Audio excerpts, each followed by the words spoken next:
How you guys doing? Just doing a quick video on my cam install on my 2004 Ford Mustang GT.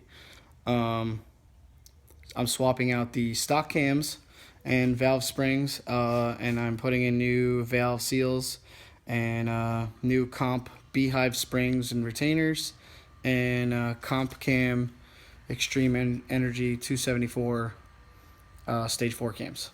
So give you a little look at the motor, and I'll show you the tool and kind of give you a walkthrough on how to do this. So assuming you've never done this job before, basically when you take your obviously it's going to look a little different like this.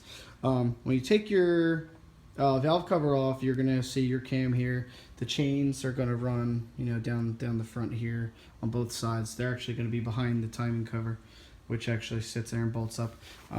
I actually decided to take the timing cover off and pull the chains off to just make it a little easier. Assuming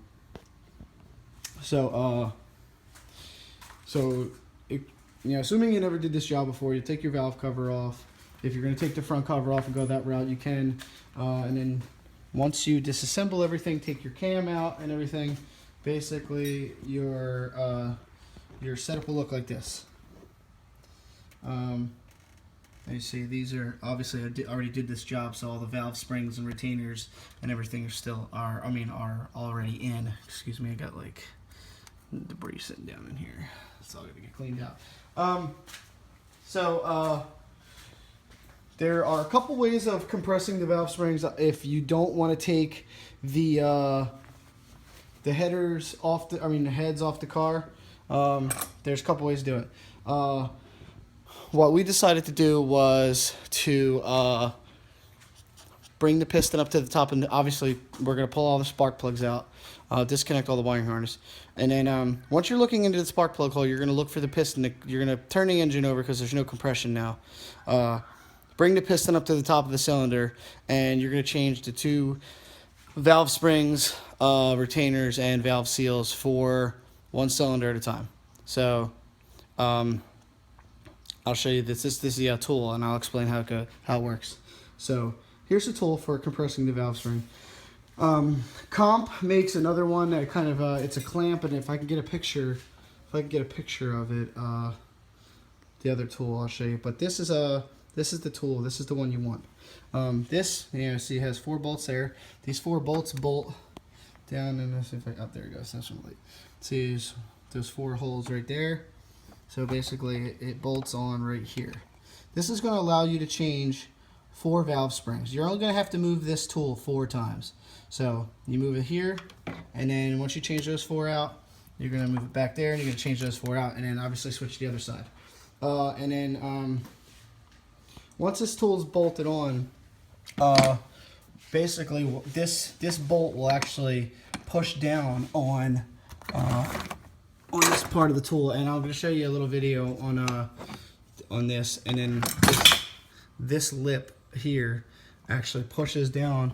Actually, if I can show you right here, it'll sit underneath there like that, and then it pushes down the valve spring. I'll show you guys. I'll switch to the other part of the video where I actually swap, or actually me putting the valve spring back on, and you guys will be able to take a look at that and see how simple this job then becomes.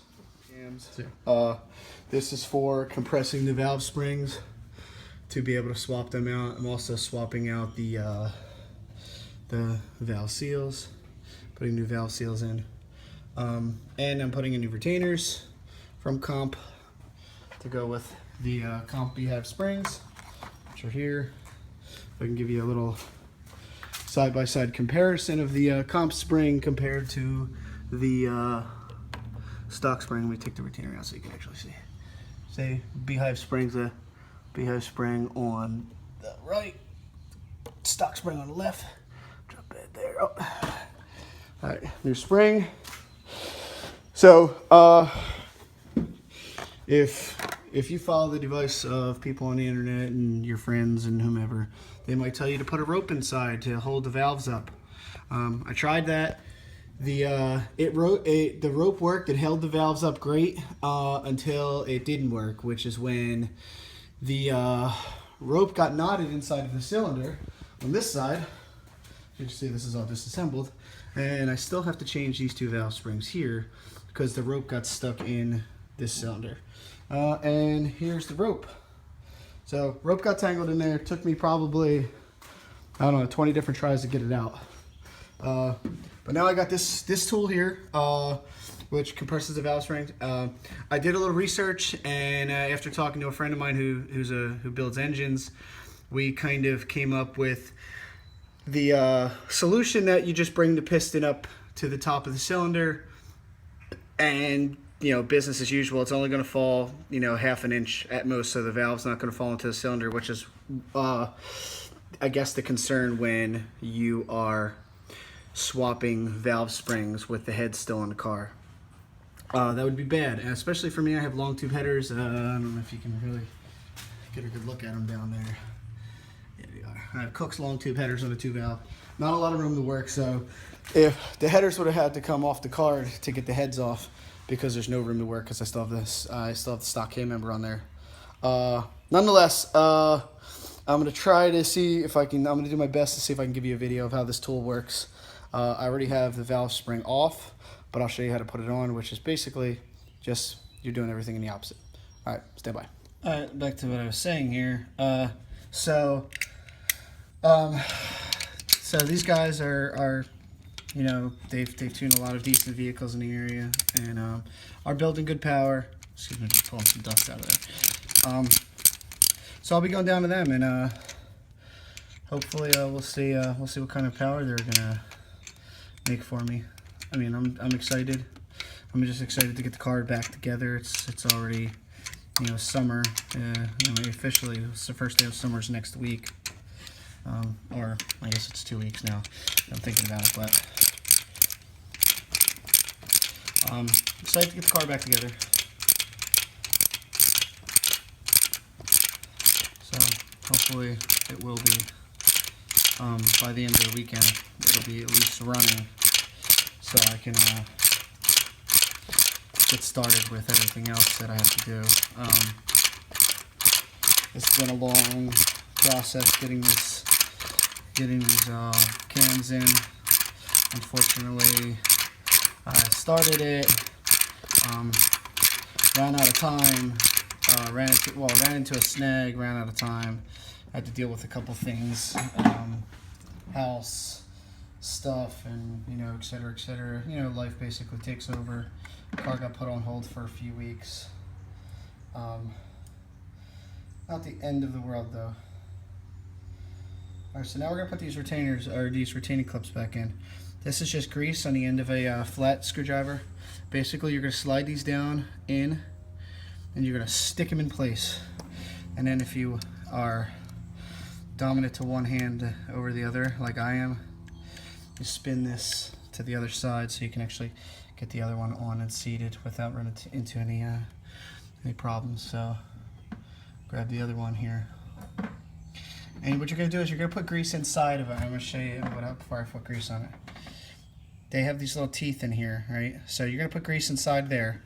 That's going to help it stick to the valve. And then you're going to put grease on the outside of the... you're going to put grease on the outside, and you're going to basically stick this to the... So basically it's only going to be held on by the grease. So you got to be careful. Don't bump in anything while you're putting it in, or you're going to wind up dropping it off. I've kind of gotten it down to a science at least, so I can get them on, and it's not a horrible process like it was the first few I did. So basically, when you're letting this off now, you want to see that valve spring and retainer lock into those 2 little retainers, or those little 2 retainer clips. Forgive me, I'm not a mechanic on that with the proper wording for these things. It looks like they are, so I'll just continue backing this off. And then I'll give you another video of this tool in use while taking the spring off. I don't know, maybe through the magic of editing, I'll do it the opposite way, and I'll show you taking it off first. Anyway, there you go. One valve spring has been changed. New valve seal, new retainer, and on to the next.